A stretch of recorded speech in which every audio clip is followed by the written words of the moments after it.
Saints, in Revelation 21, the first 6 verses, we're told these words: I saw a new heaven and a new earth, for the first heaven and the first earth had passed away, and the sea was no more.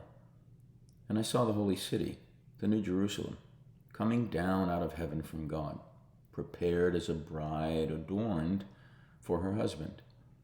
And I heard a loud voice from the throne saying, See, the home of God is among mortals. He will dwell with them as their God. They will be his peoples, and God himself will be with them. He will wipe every tear from their eyes. Death will be no more. Mourning and crying and pain will be no more, for the first things have passed away. And the one who was seated on the throne said, See, I am making all things new. Also, he said, Write this, for these words are trustworthy and true. Then he said to me, It is done. I am the Alpha and the Omega, the beginning and the end. To the thirsty I will give water as a gift from the spring of the water of life. Now, to truly grasp the breathtaking beauty of what John describes here in Revelation 21, we first have to remember one crucial truth. The text tells us prior to this that John is in the Spirit, same way he's in the Spirit in Revelation 1. This isn't a natural seeing, it's a spiritual unveiling. Apocalypse means unveiling. And only by being immersed in the same spirit of prophecy, the very spirit who reveals deep spiritual realities, can we clearly perceive what John perceives. The vision is not literal geography, nor a physical city descending literally from the sky. It's apocalyptic. It's richly symbolic, semiotic, and metaphorical. What John sees is the divine unveiling of something extraordinary. Apocalypse, the book of the Apocalypse, is the unveiling of Christ, but ultimately the unveiling of Christ in the church. It's the bride. So what John sees is the divine apocalypse, the unveiling of the extraordinary, deeply real, yet unseen city of God to our natural eyes. John beholds the unveiling of the bride, the glorious church, the redeemed community of Christ. She is beautifully adorned as a bride prepared for her husband, as the vision from the end of Isaiah says. And yet at the same time, she is the wife of the Lamb. She is the mountain of the house of the Lord. She is the holy city of God.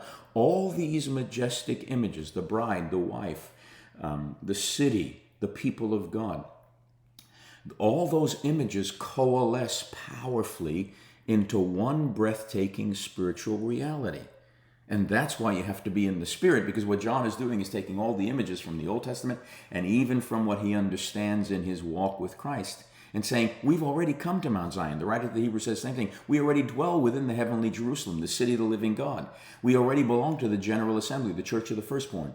And tragically, dispensational interpretations often miss this deep spiritual insight, mistakenly attempting to literalize what's inherently symbolic. Now, yes, there's a future dimension to this, but this is also a now and not yet. So here's lies the beauty and the power of this revelation. It's not about timelines. It's not about literal geography. It's about recognizing our true identity and spiritual communion with Christ, not just in the by and by, right now. Imagine deeply and personally the promise embedded in John's vision. God is even now making all things new. He's not making all new things. He's making all things new. This is your promise. This is my promise. This is our promise. Every sorrow, every tear, every struggle is encompassed in this renewal. The barriers separating heaven and earth, God and humanity, are dissolving. God's presence now intimately dwells among us, not as a distant deity, but as the one who lovingly shares in our existence and draws us into divine communion, into participation in the triune life, what the Greek fathers called perichoresis. These words from the Spirit are quite trustworthy. They anchor our soul amidst the uncertainties and anxieties of life. God the Father, the Alpha and the Omega, God the Son, the Alpha and the Omega, God the Spirit, the Alpha and the Omega, is already at the fulfillment of our journey, even as you and I walk by faith right now. He knows our thirst. He knows our longing for true meaning. He knows our yearning to feel fully alive and completely healed and delivered. Tenderly, powerfully, John, through this vision, by the Spirit, is promising to satisfy us from the spring of living water that flows without end. Now remember where that spring of living water comes from. It flows from the throne and from the Lamb. It comes from the wounded side of Jesus, where when he was pierced, first came blood and then came water. The Spirit proceeds from the Father through the Son.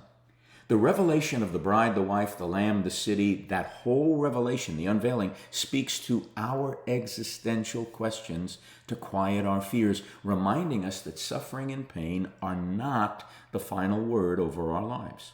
You and I are part of the bride, already destined for intimate communion and participation with the Lamb who's making everything new. The Father's promise to wipe away tears is a deep transformation of our awareness, reshaping how we experience life, moment by moment. Our tears today hold within them the promise of eternal comfort. Our longings today carry the assurance of divine fulfillment. So, beloved, if we let this vision shape our daily journey, we can be transformed. If we walk in the Spirit by faith, fully aware of the unseen realities that are unfolding, we can walk with greater confidence. Allow the unveiling, the apocalyptic unveiling, spiritually, to change how you perceive your life right now and how you interpret it. You're already a citizen of that heavenly city. You're already part of the bride, the wife of the Lamb, and you're already intimately known by God.